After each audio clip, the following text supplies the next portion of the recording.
But then there came the Platters and Fats Domino and Little Richard and Marty Robbins and Roy Acuff and Hank Williams is my greatest influence. And George Jones. It don't get no better than he said I'll love you till I die. Well, George Jones called me and he goes, "Hey Ronnie, I want you to do a painting of me getting a DUI on my lawnmower." And I said, "George, that's the best idea I've ever heard in my life for a painting." He said, "Well, can you do it?" And so Christmas Day, 3 years ago, I went over, and you may not know this about me, but I paint, so I painted that picture. And I think we have some of them. But anyway, George Jones looked at that picture for 30 minutes. That's right, Grandpa. Grandpa, what in God's name are you drinking over here? How you doing, buddy?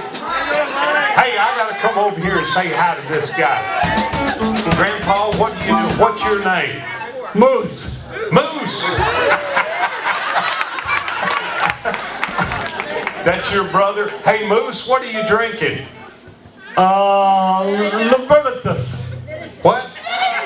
You have to taste to find out.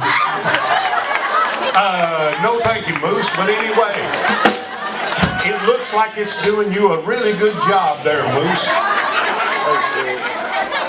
Happy Valentine's Day. Wow, that is cute. Thank you. That's wonderful. Oh, that's for me. Well, thank you. Isn't that sweet? Thank you. I love you too, honey. There you go. Hey, by the way, I have a new book out. I'm going to do a little promoting now. That's right. Now, this is the book, and the only book that I'm going to write about me. Now, I write books. I have another book that I just finished about my great-grandfather. And by the way, he went to the California Gold Rush in 1849 on a horse. He left Nashville on a horse. It took him 8 months.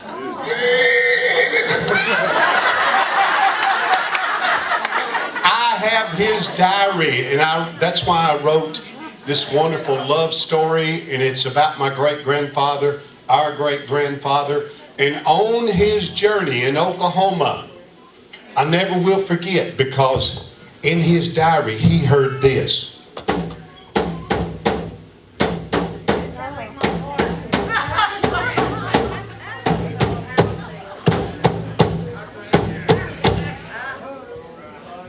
And he said, "I don't like the sound of those drums."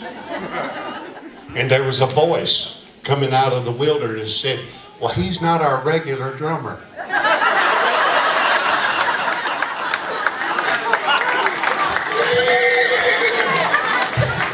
True story. That's a joke.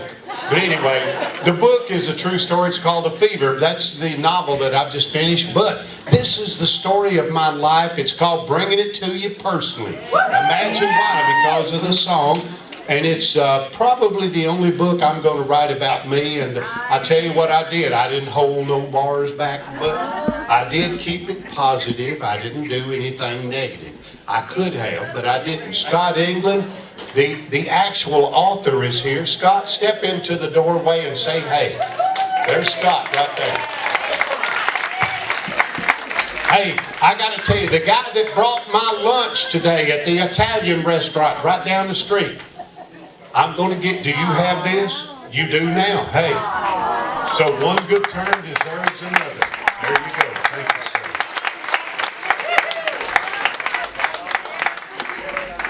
But anyway, also I will show you a couple other things in a minute. But everybody up here is going to do something for you. Now, Jody, my nephew, my brother's son, is now a deputy sheriff and is serving warrants.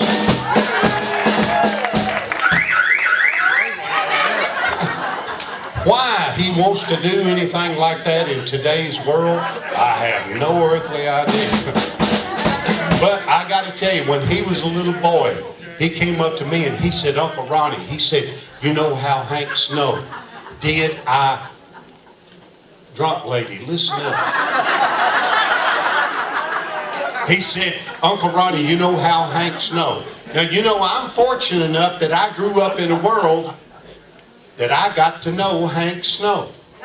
And I got to talk to Hank Snow and do shows with him. You don't want to hear my favorite Hank Snow story? Let me tell you, it was 1955 at the Jacksonville, Florida Theater. It was Hank Snow